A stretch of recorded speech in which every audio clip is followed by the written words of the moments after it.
Welcome to Attention Retention with Jackie McManus, your source for the latest trends in transportation recruitment and retention.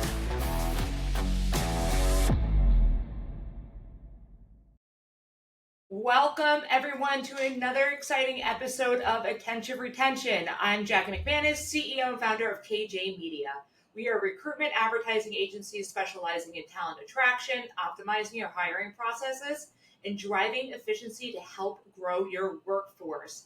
On this show, we explore the world of recruitment, retention, and recognition by interviewing industry leaders and experts as we dive into strategies, challenges, and successes of workforce management. And this week, I am thrilled to be joined by Sarah Robinson, Director of Recruiting at DB Schenker. Sarah, thank you so much for joining me today. Thank you for having me, Jackie. Hey, guys. Nice to meet you. I have a feeling this is going to be a fun episode. You and I have talked prior to the recording, and I'm really looking forward to having you on, and especially with the background that you have. You've made a lot of strides in our industry in, I'd say short amount of time, right? Relatively speaking. And, what I love about the things that you and I have talked about is focus on building a strong, successful teams and creating processes that are, efficient, but that also have that personalized touch, recognizing the critical aspects of connecting with drivers on a human level, which is vital for our industry. You've been approached to lead and build teams and driver satisfaction. It has all played a key role in maintaining your high-performing teams that you have now at DB Schenker. But before we dive into the 3 R's, let's talk about your career path. You started out in the pharmacy industry, and now you're leading one of the largest trucking companies' recruitment team in the country. Sarah, can you walk us through that? Well, it started out as a means to an end. Yeah. I wanted to get out of an industry that I felt became very just corporate and less care about the human touch aspect of things. So I took the interview as hey, I think you'd be great at this job. Didn't really think it would go anywhere. Just was like, it's just going to get me out of the field. Mm-hmm. I started and then never looked back. I was working with it was a major carrier, but not as big. And I realized how competitive it was. And as a sister with all brothers, competitive is just in my nature. And so started off as just being a really aggressive, competitive recruiter. Mm-hmm. And wanted to learn absolutely everything that I could, soaked it up like a sponge, and just never stopped. I just fell in love with it. I think once you get in and you truly fall in love with it, I couldn't imagine doing anything else. You know what? It's interesting. More often than not, either folks are in the industry because of family heads, but we're seeing more and more, and it's similar to me. It wasn't an industry I thought about growing up whatsoever. But I got bit by the bug in 2008, and that was, 15, 16 years ago at this point, and I couldn't imagine another industry to be a part of. So I definitely can appreciate that, and it resonates, I think, with a lot of the audience. For sure. They take you in as family, and that's it.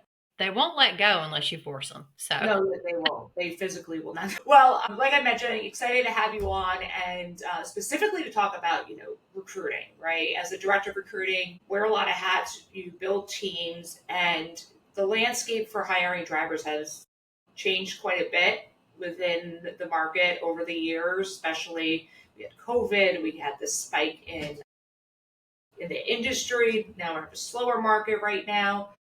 But love your thoughts on what have you found over the years, and then now too, to be effective ways to attract drivers in such a competitive market? I think having that personal touch is probably one of the key factors. And we kind of hit on this previously in our brief chat that we had about how you take you take the market, you take the driver specifically, and you almost match them with a carrier that's gonna fit their needs, right? Like every driver is not going to be a great fit for your company, just like your company is not going to be a great fit for every driver.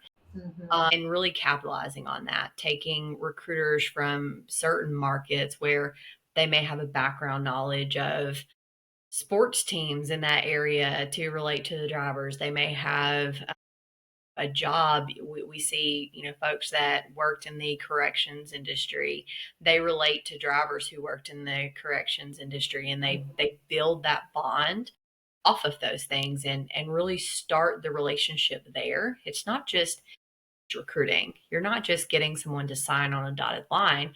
You're saying, hey, let me get to know you. Let me understand your likes, your dislikes, what you want to do, who you want to be. And then let's build that relationship and then decide, hey, this is going to be a great fit for you, or I really don't think this is what you're looking for. And having recruiters who are willing to say that line, not just bring the driver in just because they want to fill a butt in a seat that's eventually going to leave 2 or 3 weeks later. That's exactly it. I always say recruiting is a relationship business. It's not transactional. It's not a one time you're getting a cup of coffee and you're leaving, that's it. It is a relationship business, and it starts with the first conversation with a recruiter. And at that point, if you look at it from a 30,000-foot view, as a recruiter, you're essentially, you know, changing lives based off of the company that you're working for, right? Either they're relocating, maybe they're getting a better route. So if they were OTR, they're home. You're getting to know exactly what makes those drivers tick specifically, and if your company can be a good fit. And I feel as if oftentimes, and I do think the industry has shifted, but from filling trucks, getting butts in seats, as if you will, to okay, well, what's the retention rate on the first 90 days? Okay, after the first 90 days, how long are we keeping them, right? And what happened in the recruiting process for those drivers that actually stayed with our company? And so having that initial personal approach is everything. One of the biggest things we hear is after a driver applies, and I'd love your thoughts around this, a lot of times the recruiter gets ghosted. They don't hear from the driver. Talk to me about kind of what you guys do to combat that as much as possible. So for sure, it's getting that initial bite, that interest, that conversation, and hanging on to that. And I think some drivers, they want it to be on the phone, like actual physical phone conversation. Some of them want to be in a text message, and some may even, still choose to email.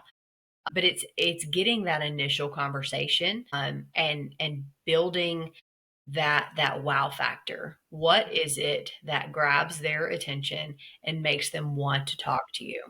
And I think that's authenticity. If the recruiter is not sending a blanket text, a blanket call blast, just this very generic, hey, friend, we Right. have a job, call us back, right? It's getting that authentic, hey, Jackie, I can't wait to hear from you. Call me back when you get this.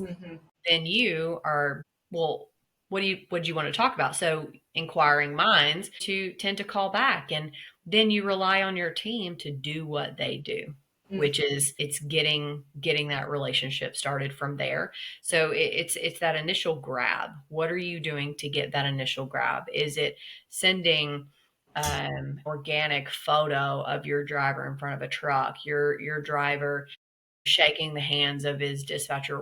What does that look like? Getting them sold from that moment, and then again letting your team do what they do from there. And then the follow through. If you're not a good fit for us right now, or we're not a good fit for you right now, here's my number. Call me back later.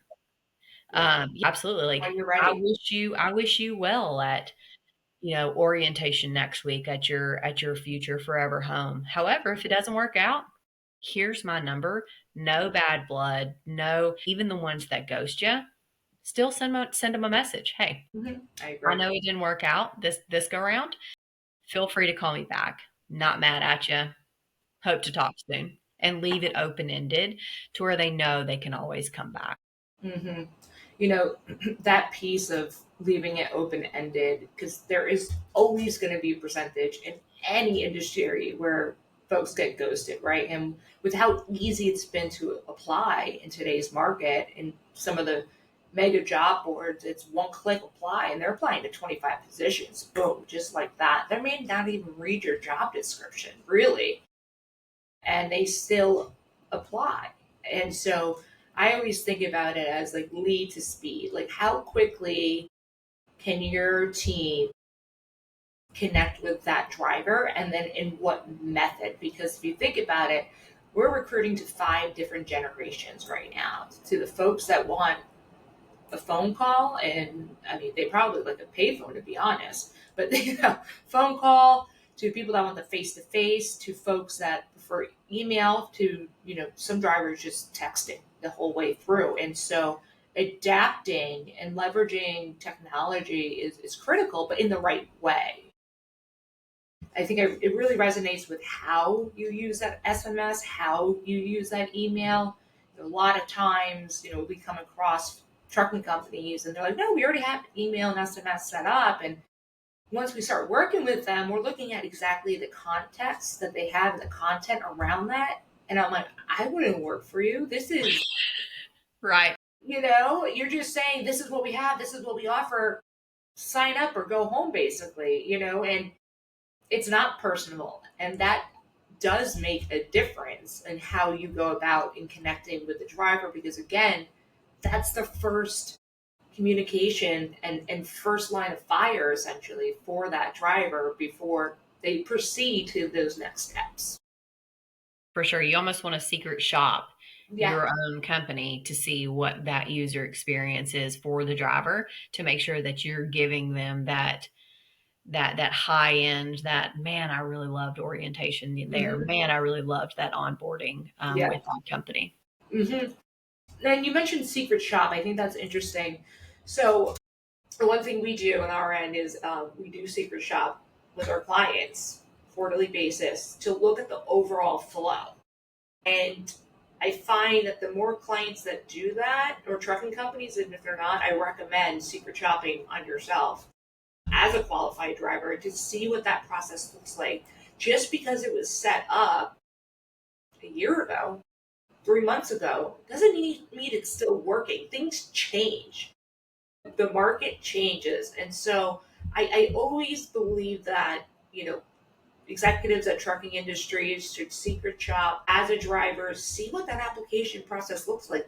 Guaranteed, there's always 1 to 2 tweaks you can make pretty quickly.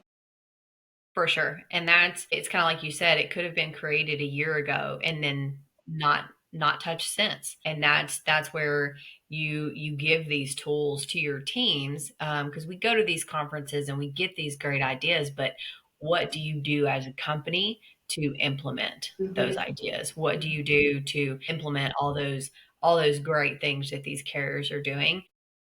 Put it to the test, right? Like put your money where your mouth is. Right. No, that's so true. And, talking about the first impressions, part of first impressions too is standing out. It's just critical in today's market. I mean, if you go to, let's say, Indeed, there's hundreds of thousands of job opportunities available, not just one platform.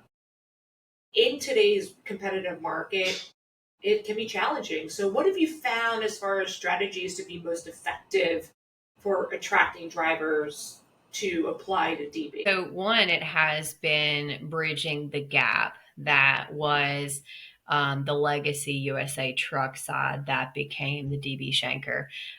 We feel like that bridge was not there. hmm So that's kind of been our target the past couple of months is really getting that out there because our trucks are still branded with USA Truck, our hmm DOT number. Mhm. we are the U.S. land piece is a big piece of DB Schenker. So getting the drivers to see like you're still working for the U.S. land piece of the business. We're still local. We're still here. I mean, we're in Van Buren, Arkansas is where our corporate location is for the U.S. land piece, and getting them to see, we have a big presence overseas, and a lot of our military personnel, they know who DB Schenker is because when they were stationed over in Germany, they saw that brand there. It's getting the civilian side to see that as well, that DB Schenker has a U.S. land piece here, and we're still here in your backyard. And then two, the tenure we have here. We just posted the other day. It was National Grouch Day, and National Grouch? National Grouch Day. Yes, Grouch Wow. from Sesame Street in the garbage. No way. Yep, National Grouch Day. I had no idea the Grouch had a day. Well, I don't think it's just for him, but he was probably the inspiration for it. That's good. And I learned so something new. we go upstairs and we're hanging out with one of the drivers, and Yeah. he happened to be a driver who has been here over 20 years. And we asked him like, hey, do you want to be highlighted on our social media? Sure, yeah. And without question, he was absolutely. I will say it was harder to get him to be grouchy because he was so happy. But it was cool because as we highlighted this day of National Grouch Day, which was the point of the post, we were able to interact and showcase someone who's been here over 20 years and show that longevity that we can love, hug, and hold on to our drivers. Here's an It example is. of that. Mhm. And that's what I think is the beauty of social media.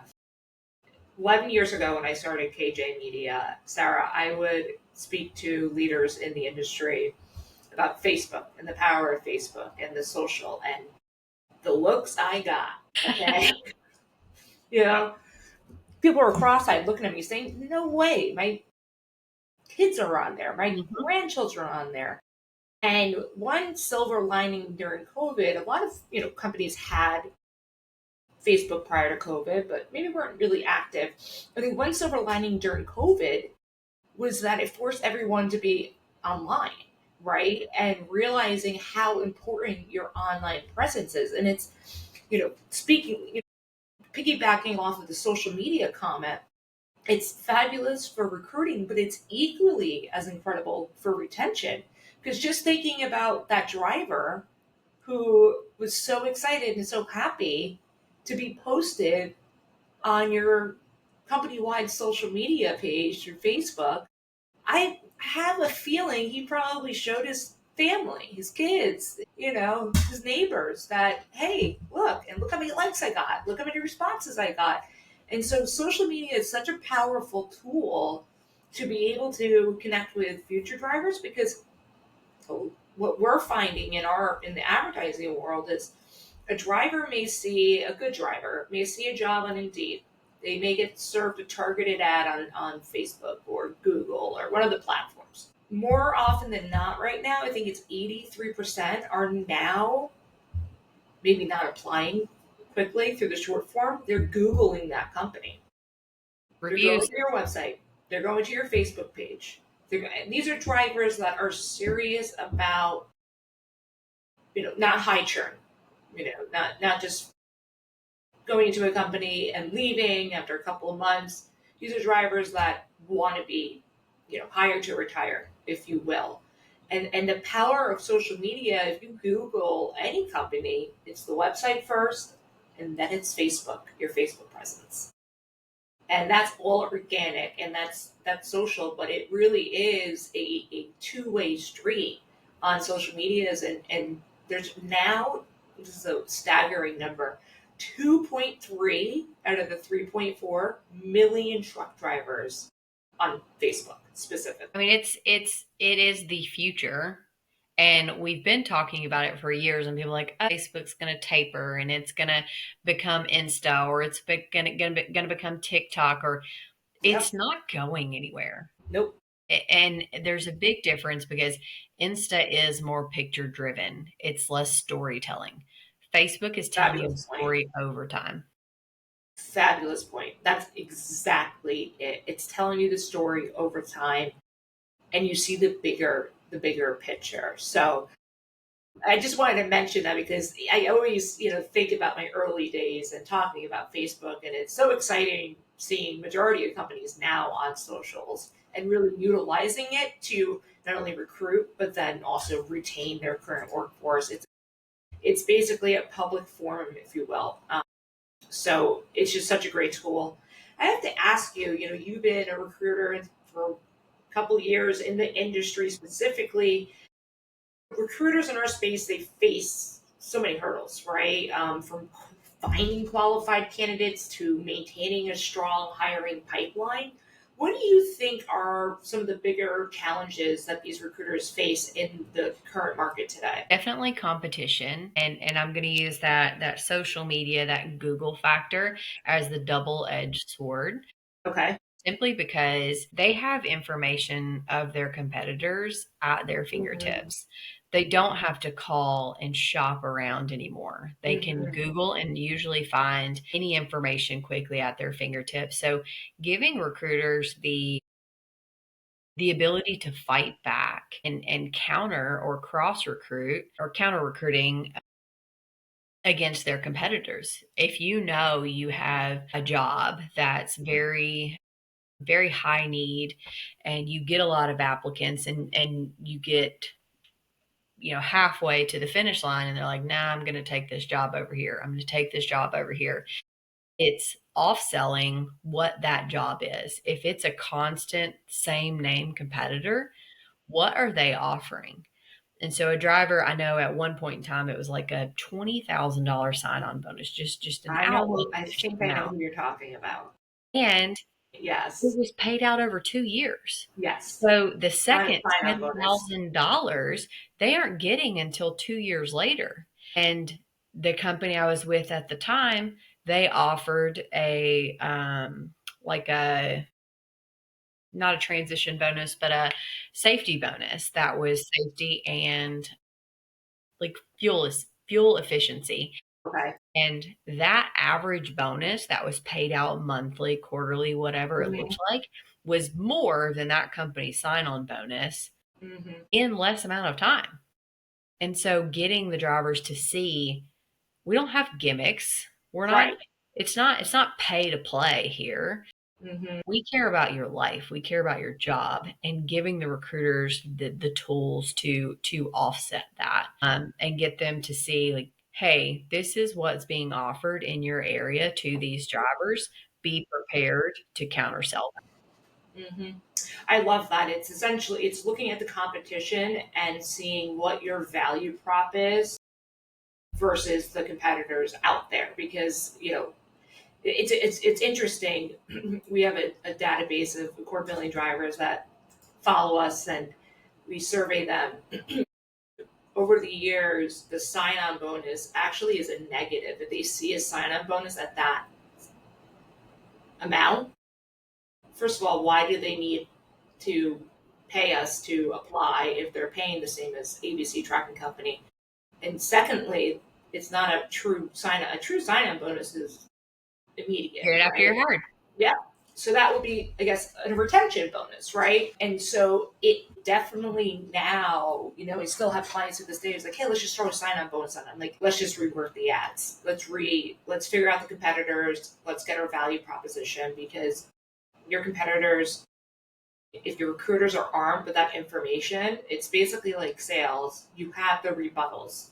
You have the information to be able to talk to that driver and say, I understand, but this is how we look at things, right? And one phrase Jillian, who you just met, often says is, "Don't make drivers do calculus.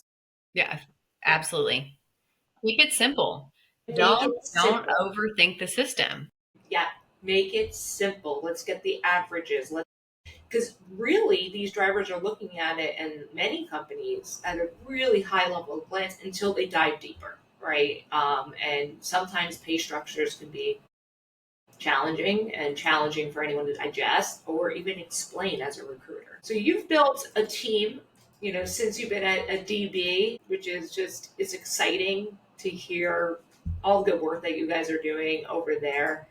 And a team of recruiters, right? So I'd love to know, what qualities do you look for when hiring people for your recruitment team, and how do you know if they'll be a good fit? So I will say at Schenker, I was very fortunate to inherit a team of very tenured recruiters who have all been working together for a long time. You're talking 5+ years is the average tenure of the team, which is rare. Very. It's rare to see that many people with that kind of tenure. So I will say that wasn't all me. I did inherit a lot of them.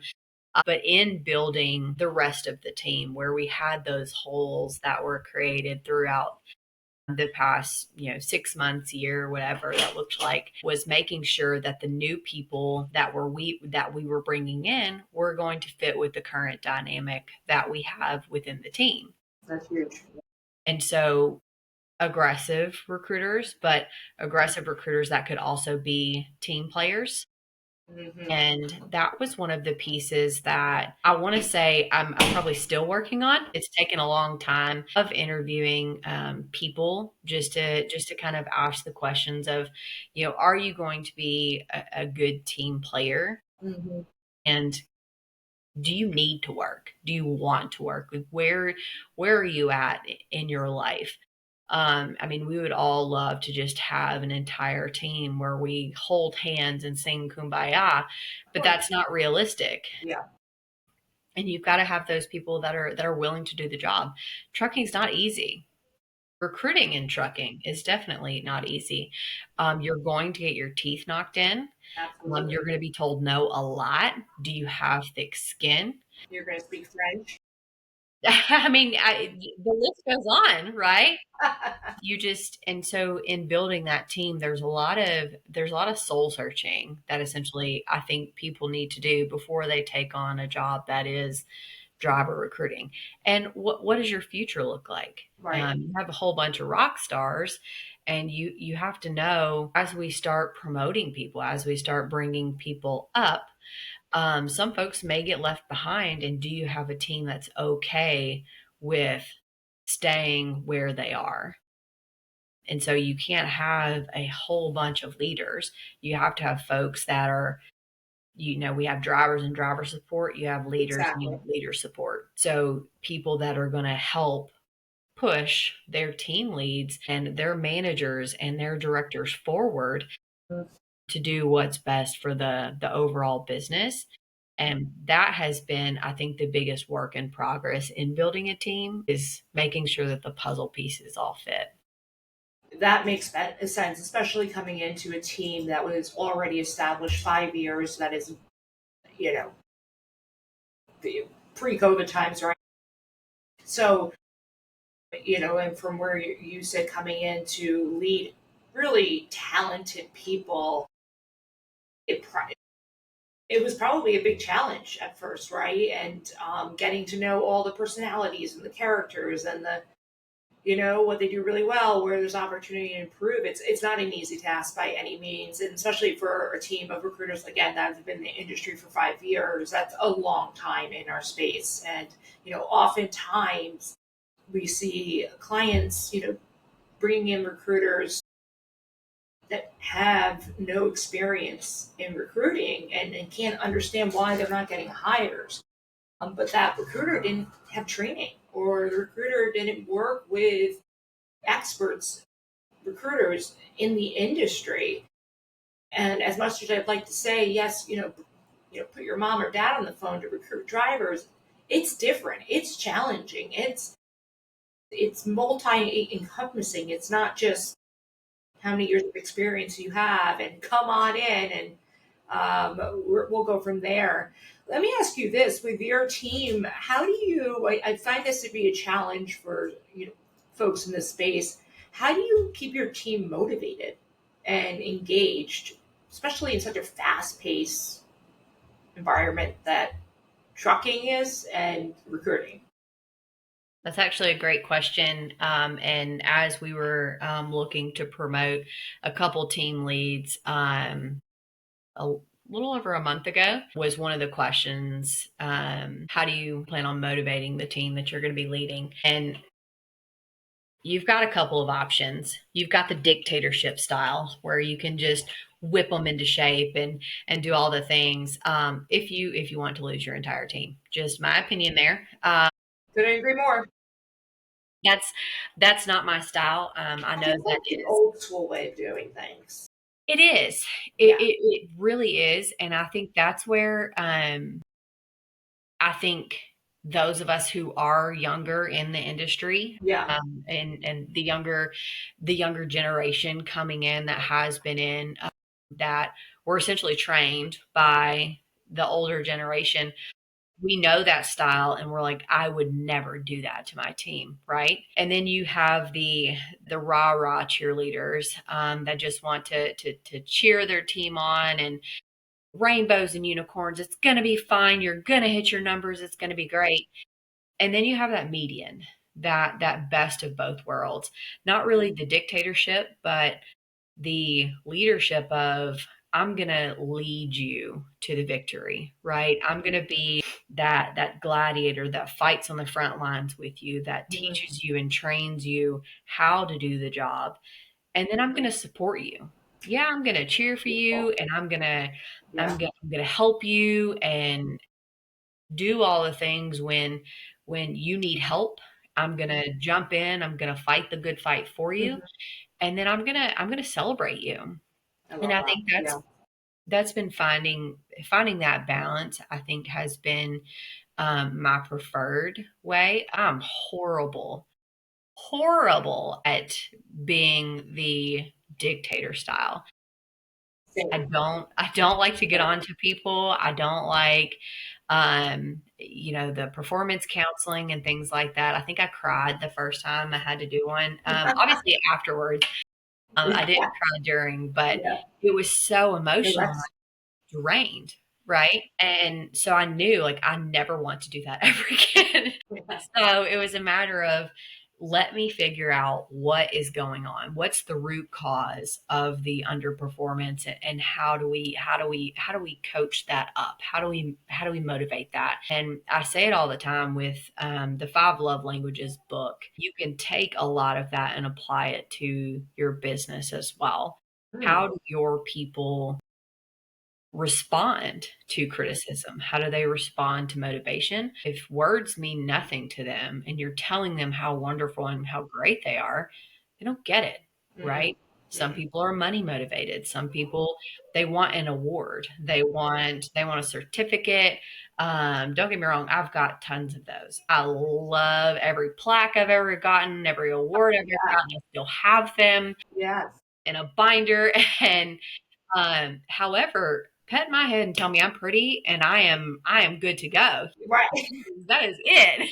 Tell me I'm pretty and I look like I lost weight. Forget it. I love Yeah, you yeah, forever. like, just tell me how great I am, and I'm like, and people are like, no, like, show me the money, right? Yeah. Yeah. So, we tell a lot of our team leads of, this is, you've got to figure out your team. You've got to get to know them. You've got to understand them, and however they accept praise, however they accept motivation, is how you're going to have to adapt. Welcome to leadership. There's not one style that's going to work for everyone. Mm-mm. Some people need that hard line, that strict type of leadership, and that's fine. Mm-mm. We have to adapt when that isn't our style, but we figure it out because that's what we chose when we chose to go off into leadership. Yeah. I love that, and it's reminding me. Last year we did a disc assessment with the leaders in my company, and it was fantastic because one of the leaders is an operations person, the other one's more customer service driven, another one's like the programmer, right? And so we're all, and I'm outgoing, and so we all communicate just differently. And the DISC assessment basically, rated each each person and gave a full report on the best ways to communicate, the best ways not to communicate. And I know still to this day, I'm sure, I don't know if my team would be listening, but still to this day, if I have a constructive criticism conversation to go into, I always refer back to their DISC assessment on the best ways to go about it, just to reframe my head. Just because I would want to hear it this way doesn't mean that John wants to hear it this way. And so, it is. And then the next conversation, you're with someone else, totally different style. And so being nimble, being flexible, I think is so key. What was the name of the book that you recommended? The 5 love languages. The five. Yeah, yeah, absolutely. Yes. No, that's a great book, and it's so true. It's so true. Mine's gifts too. So I'm words of affirmation all day, every day. Like that's the jam. That's what I enjoy, and I think people know it too at this point. It's like, all right, we know how to get on her I side. get it. Yeah, exactly. I want to jump over to retention. Retention is equally as important as recruiting, as we know. Keeping drivers committed and positive for it leads to better retention overall. And there's no easy way to go about retention, slice and dice, and every company is different based on their size, the small carriers, the mega carriers. But I'd love to hear from you. What methods have you found to be most successful in retaining drivers over time? If I've said it once, I've said it 100 times. Love them, hug them, and hold on to them. Love it. That has been probably instilled into my brain and pushed to every person in operations, orientation, recruiting that I've talked to since. Um, and having a full circle accountability of the retention. It can't just fall in recruiting to hire the best candidates. It can't fall in operations to just keep them here. It can't fall in orientation to, oh, you better make sure that you teach them absolutely everything. That way they don't have any questions when they leave. Mhm. And then on the back end, we have a driver care team that they handle a lot of the phone calls, the disgruntled drivers, and Oh, is that right? giving them the tools that Okay. say, hey, what can we do? And they Mhm. take all of that data, they compile it, and then they report it back to the operations, the Mhm. recruiting, the orientation folks. And we do a self assessment. Is our pay too low? Do we have a bunch of mean dictator dispatchers? Mhm.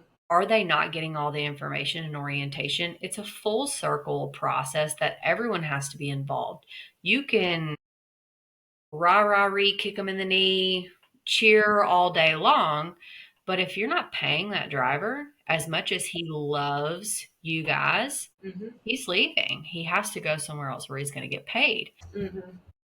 So I think having that full circle mentality, and I've seen it here at Schenker, our operations folks have been just vital in what can we do?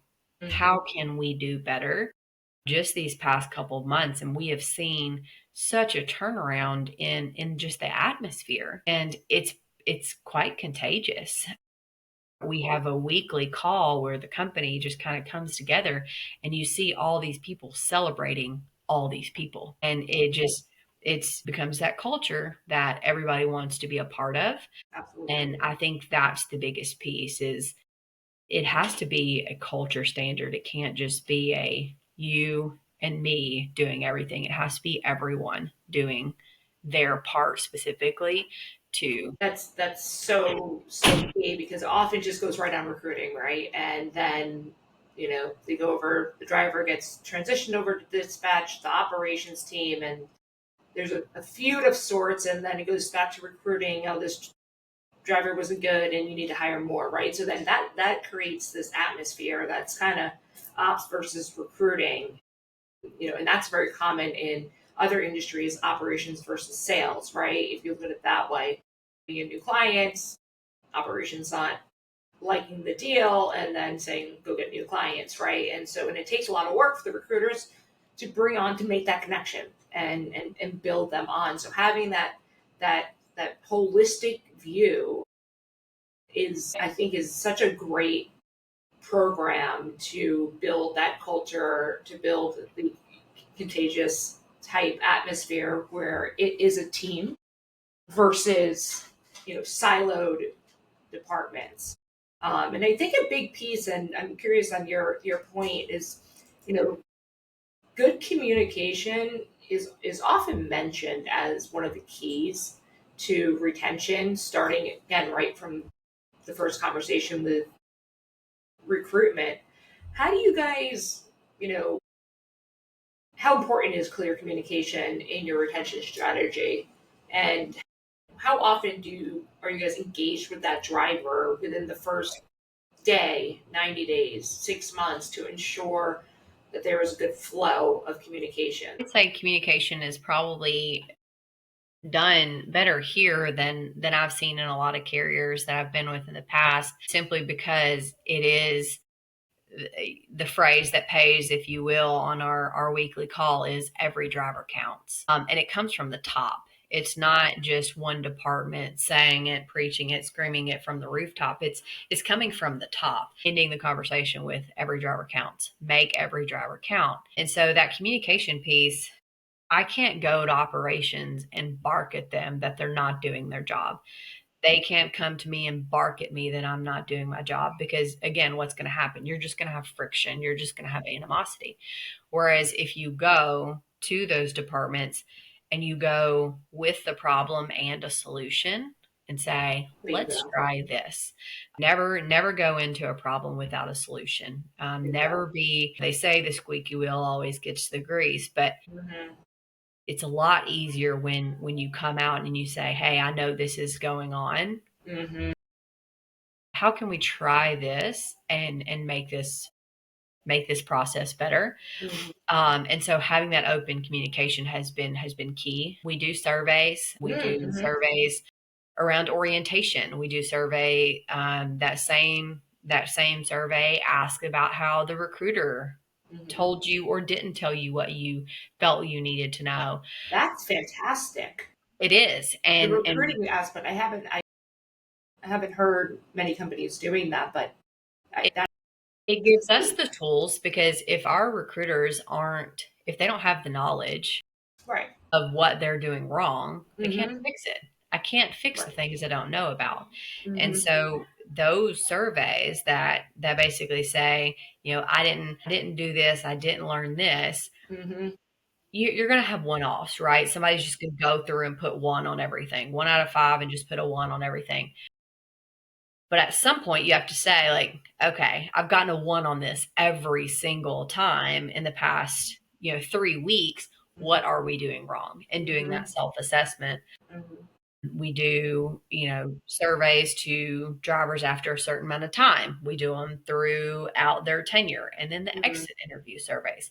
What can we do better? And I think taking that communication, we have a recruiting executive call every week where all the department heads get on, and we bring to the table everything, and we don't miss the call. It's not something that gets pushed off. It's not some, if I can't make it, someone from my team heads it up. Mm-hmm. And if someone from dedicated, like if the powers that be from dedicated can't make it, they send someone in their absence. Mm-hmm. And that way someone from each department is there, Mm-hmm. and having the accountability piece of their people. Like I said, it's just been a great dynamic of having that open line of communication where we all communicate together. Mm-hmm.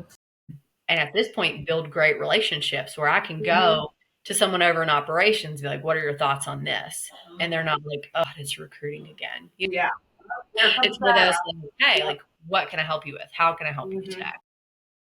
Communication piece. Like I said, words, that's what we do as recruiters. So for me, it's vitally important, but having it from all the other sides as well has been, the biggest breath of fresh air, and how we've started to see success little by little just in the past 6 months. And so the communication starts from within, right? That's exactly, what you guys are doing there at DB Schenker is that you have that consistency, you have that communication within. So of course it's going to be a part of the culture and all the different verticals and all the different experience levels of these drivers to communicate with them, because that's the culture. And I always believe it does stem from the top. It stems from internal, and then you're going to see that externally because it's going to be very natural. It's very, you know, that's just what you do. That's just what you know, and that's what you know how to do. And I've found that, like I started my career in recruiting, and pretty often, sometimes when the way someone says information, let's say a recruiter says information to a driver, may not understand. Sometimes people just don't connect in communication. And that's okay. But if the same message is being delivered from multiple people throughout the hiring process, throughout first 60 days, that message is going to be really clear. And, I find sometimes that is the biggest gap, and why there is high turnover at specific companies. Because it stems from that communication, from that initial phone call, and doing a self assessment, which I love that you guys do that, all the way to the 90 days, 1 year, and looking at the whole process and figure out ways to improve, right? So it's that growth mentality, which is great. I want to pull over to recognition, and it's obviously critical to boost morale and, again, keep everyone motivated. But drivers are often out on the road, days, weeks, months at a time. How do you create that culture of appreciation to make sure your drivers feel valued and recognized? So I think that's going to be something that is forever in the works. However, can't go too much into detail, but we did that self-assessment, and we are rolling out some really awesome things just within the next couple of weeks regarding what we found in that self-assessment. But one of the things I really like is the loyalty bonus that drivers qualify for here, Okay. because it's rare, right? That's not something that most companies offer. And the end of every year, right around Christmas time, so when Yeah. drivers may be getting gifts for their families, and or needing to take extended home time Mhm. around those holidays, they get a loyalty bonus. Mm. And that was kind of one of the things that I think was eye opening to me is, all too often you see those sign on bonuses, you see those gimmicks, and the current drivers you'll hear say, what about us? What about those of us who have been doing the job, Totally. right? Why Totally. are you, why are you praising them, paying them more when we've been here all along? What about me? And so when I learned of this bonus, I was like, well, that's cool. Like that's a better way to look at things. And I haven't heard of a loyalty program. I'm Fantastic. Is it I'm a telling way? you, Is it tied to retention in a it way? Or, is. yeah, Yeah, it but is. loyalty is a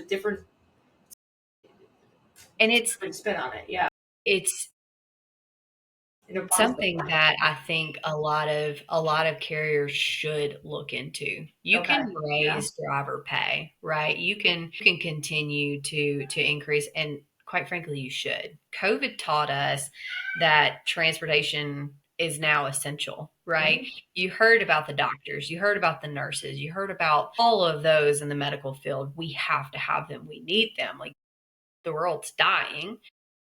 And then transportation became the unsung heroes. Yes. And we should be paying them for that. Mhm. They're staying out weeks on end. And a lot of people, they use the term where, oh, it's not a skilled trade. It is actually. Mhm. Have you seen DOT standards? Yeah. Have you It's a seen that? very Yeah. skilled trade. And me, I don't belong behind the wheel of an Me 18-wheeler truck. neither. There's no way. First That'd of be all, a I like to scary, speed. scary world. If I was Yeah, you. I like to Oh, speed. yeah. So Yeah. I'm going to lose my license as soon as I get it. But they're spending days, weeks, months away from their families, making less than most of the people in the office do. So why not incentivize them? Why not give them that bonus for how long they've been here? And so giving the bonuses to the people who are doing the job. One of my favorite things was transition bonuses, where a driver starting a new job and they get a certain amount of increase to their pay over a certain amount. It's kind of like a sign-on bonus, but there's no stipulations to it. It's just something that's given to your or added onto your check through your first month, 2 months, 3 months to offset starting a new job. Because everyone knows that first 30 days, we're learning you, you're learning Love us. that. Yeah, absolutely. Sometimes it'll take 3 weeks, Yeah. 4 weeks to get that first paycheck. Working levels out. Yeah, Absolutely. yeah. So, as far as recognition goes, I think there's a lot that goes into the monetary piece of it. But at some point, we have to say it's more than just money. And one of the conversations we had recently was in regards to drivers staying that haven't gotten those increases. They haven't gotten those big, elaborate increases. Why do they stay? They stay because they love you. They love Isn't the that company that amazing? they're working for. Yeah. You do banquets, you do recognition posts, social media. You were talking about the drivers celebrating themselves of saying, "Hey, Ma, go check out my company's Facebook page. I'm on there," and getting those awards, getting those accolades. That every time they look at that hat, that shirt, that trophy, they say, "That's for my company." And it gives them that warm and fuzzy. And the last thing I'll say is continued education. I never thought I'd use the word CE again when I left the pharmacy field because we had required ones that we had to do to keep our license and our certifications. But CEs, truck driver championships. If you've ever been to the truck driving championship, you know what I'm talking about.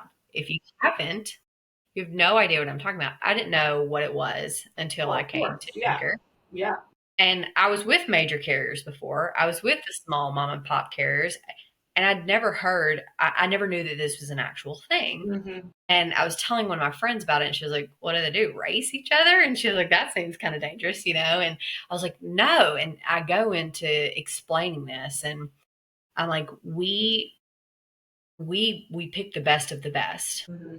I mean, obviously they volunteer, but you have to have a very clean record to even qualify to do this.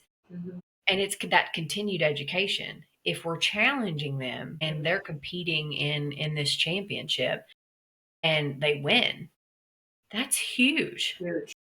But what companies say, "I'm going to put my best person forward Mm-hmm. and put them against your best person Mm-hmm. and may the best man win," right? Right.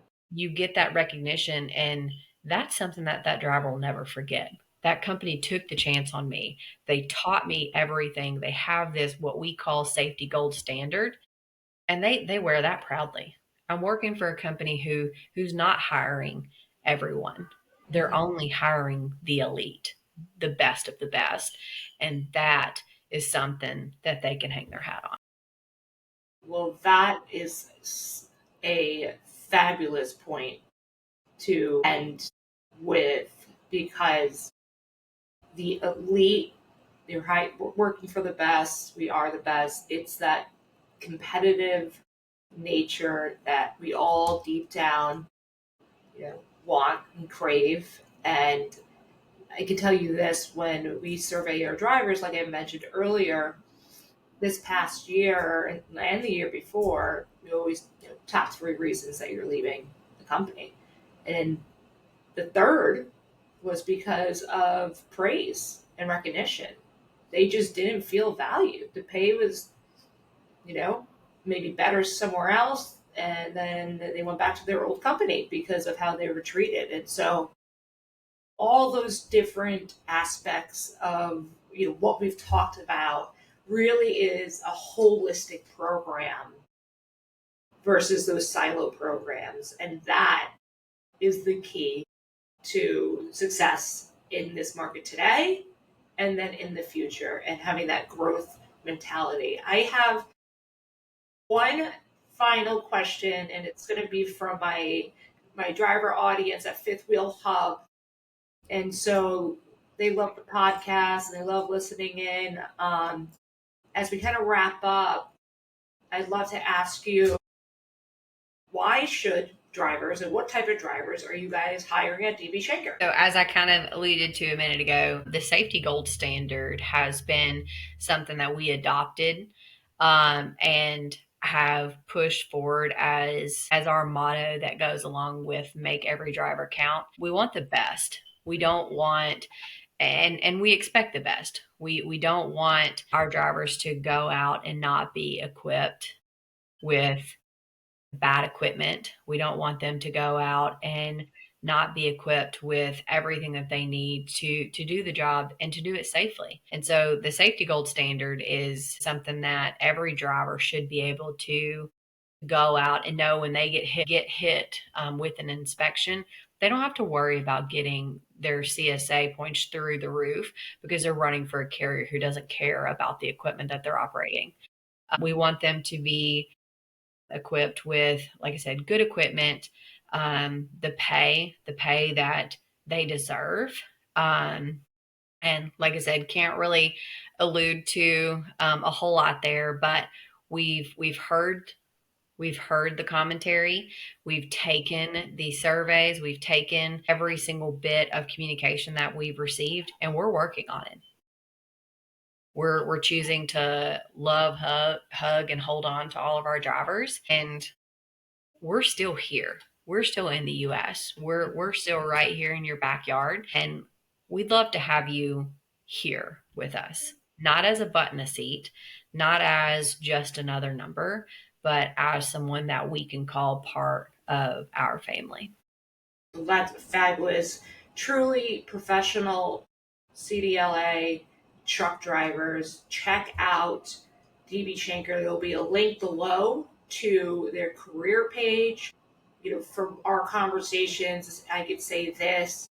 It is and we've talked to hundreds of trucking companies, is such a unique program where you're looking at it holistically and have drivers that have been with your company for 10 plus years, and that makes a difference. It kind of, the proof is in the pudding, if you will. So you're looking for a new trucking career, and I would use it not as a career. It's not a job, right? It's a place that you'll go into and you'll stay because it's a company that's going to honor you and respect you and really challenge you at the same time, which is great. So link below in the show notes to check out DB Schenker career page. And Sarah, thank you so much for being on our podcast today. It was just a pleasure. I feel like I could talk to you for days at this point. Thank you, Jackie. I, one, appreciate the opportunity, and two, ditto. It is the Southerner and the Northerner unite here. Yeah, right. We may have to do a series.